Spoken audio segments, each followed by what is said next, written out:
Okay, viewers, this video is on accountability avoidance and cognitive dissonance in Jehovah Witnesses, or in religion in general. Number one, core concepts. Accountability avoidance. Strategies used to dodge responsibility, guilt, consequences, or self-examination. Cognitive dissonance is discomfort when beliefs, identity, or God's will clash with facts, behavior, or outcomes. The religious amplifier is when a belief system is tied to identity, community, and eternal meaning. Dissonance feels existential, not just awkward. Number two, why religion is a high dissonance environment. First, identity fusion. If this is wrong, I am wrong. Sacred values. Belief treated as non-negotiable, beyond evidence. Number three, authority structure. Leaders, text framed as ultimate arbiters. Community pressure. Belonging is conditional on agreement or performance. In other words, if you don't go along with the playbook, you are going to be shunned. And moral self-image. I'm one of the good ones. That becomes spiritual protection. I am one of the good ones. And when things go wonky in the congregation, you'll see things get uncomfortable around a particular person, and you try and work out what's going on, but they're not going with the playbook, so they're on the way to being shunned. Common triggers, number three, that create dissonance. Personal failure, that could be repeated sin, hypocrisy, addiction, anger, infidelity, or cruelty. Number two, broken promises, prayers not answered, healing not happening, prophecies failing. This will cause dissonance because you have to go into denial. Harm caused, like abuse, shaming, discrimination, spiritual coercion, shunning, sexual abuse, contradictory teachings, text conflicts. That's a big one because the texts of the Jehovah Witnesses are really not theologically sound, and it only takes a matter of time before people start realizing this, and then they go into personal conflict over contradictory teachings and selective enforcement. Then 1, 2, 3, 4, 5, out of group contact, meeting non-believers who are kinder or more coherent than the people in the congregation, and scandal, leader miscomfort or misconduct, financial misuse, and cover-ups. Then number 4, accountability avoidance. Toolkit type typical patterns, and many of you will recognize this. Blame shifting, e.g. the devil attacked me, bad influences made me do it, it's persecution, not consequences, they were offended because they hate truth. These are all common ways of blame shifting. Then B, minimizing and reframing, such as nobody's perfect, it was just a mistake, or God knows my heart. That's used to dodge repair, and then it's not that serious unless they did it. C, spiritual bypassing, using faith to skip responsibility. And as a minister, this was the one I got out of the ministry. I couldn't take people doing this. I realized I didn't have the calling. I've repented, so you must move on. Forgive and forget as a demand, not a process. Leave it with God instead of making amends. We don't need therapy, we need prayer, and sometimes both are needed. And D, in accountability avoidance, word magic, and theological loopholes. They redefine wrongdoing as a season, a struggle, a test. B, they elevate intent over impact. I meant well, even though it didn't end well. And C, replace accountability with symbolism like altar calls, rituals, and public tears. E, of accountability avoidance, authority shielding. They'll go, touch not the Lord's anointed, even though the Lord's anointed need to be accountable. Questioning leadership is rebellion. I'm sure you're familiar with all these. The leader is imperfect, but the office is holy. And that's their way of justifying people that are in authority from their sins. And then information control. This is the big one in the Jehovah Witnesses. Don't read that. That source is bias. Doubt is dangerous, and we handle this internally, quietly.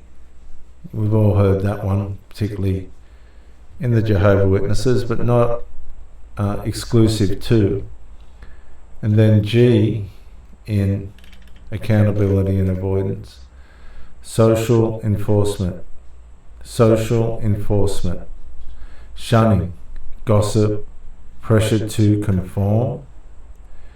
Unity, used as silence, and victims told to be humble and not cause division.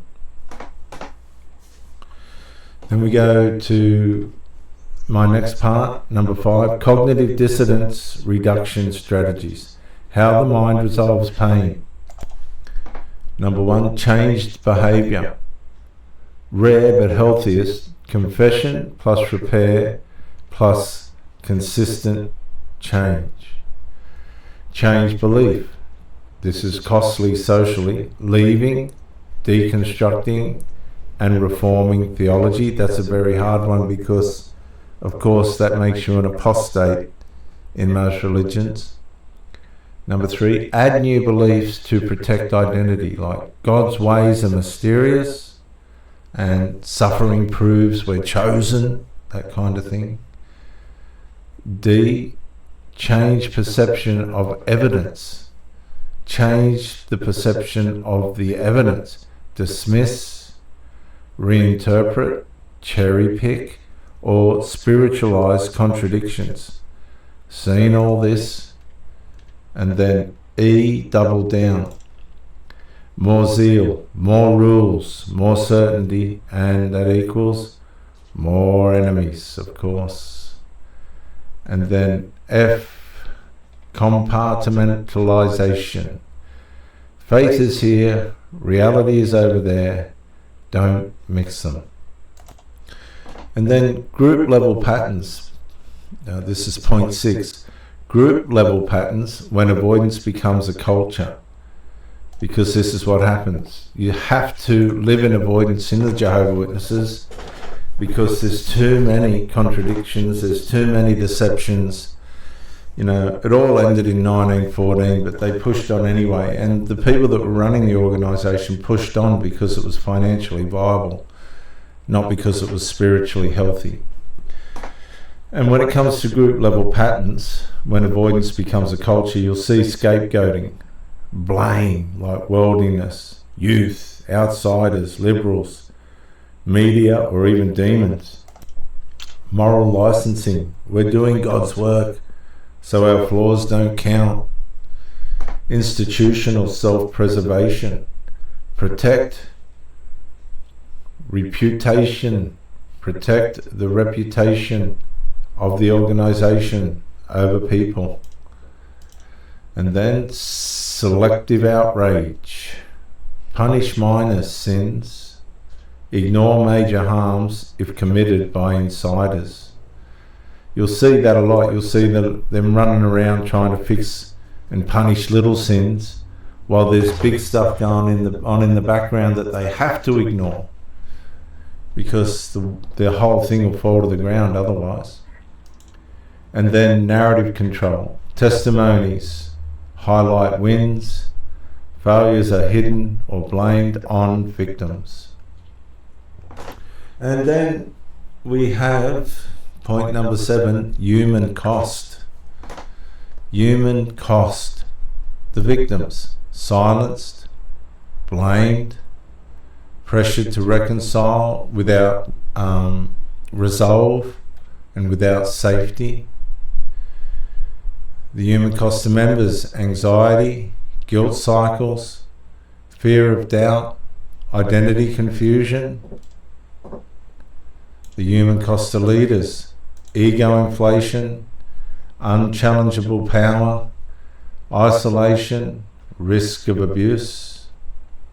And the cost to the community, to the Jehovah Witness congregation and worldwide: distrust, cynicism, performative holiness, and hidden dysfunction. Get that?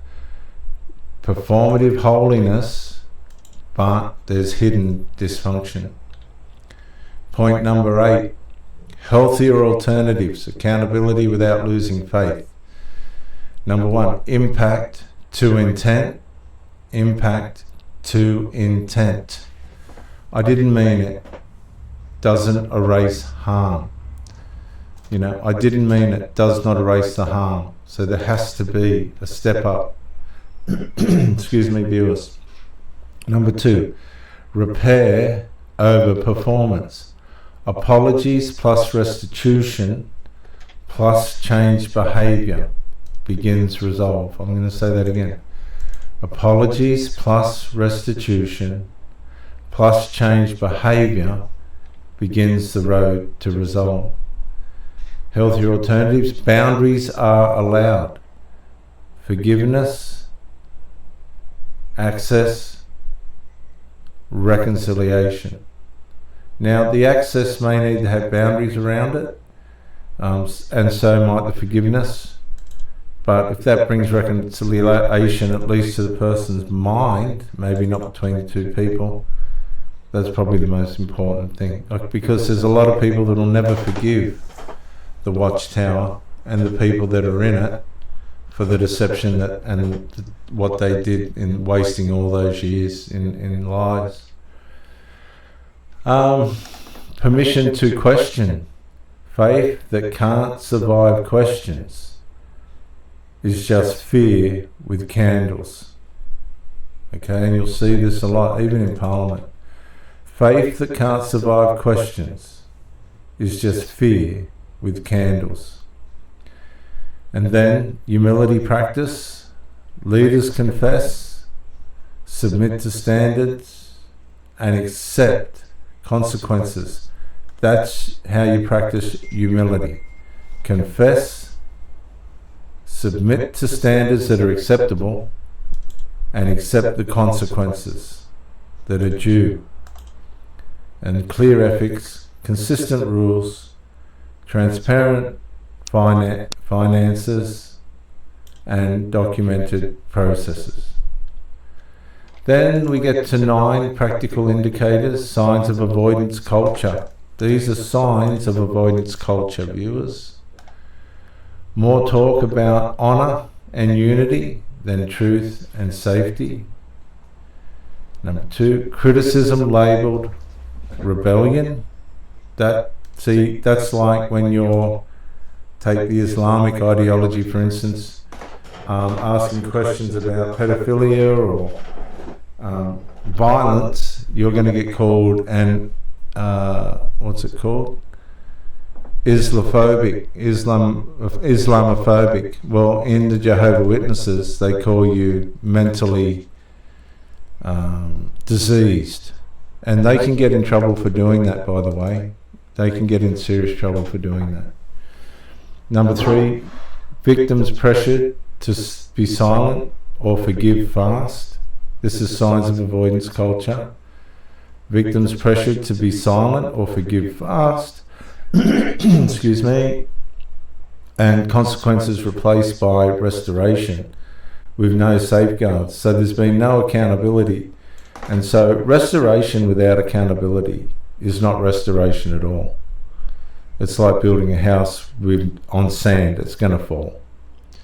And your conscience will tell you. Signs of accountable culture. Transparent investigations. Consistent consequences regardless of status. Victim-centered processes, which is very hard to find in most cults, and leaders who are accountable to the people under the policies and the rules and laws of the organisation. So number 10, closing framework, the accountability pivot. A simple diagnostic question, viewers.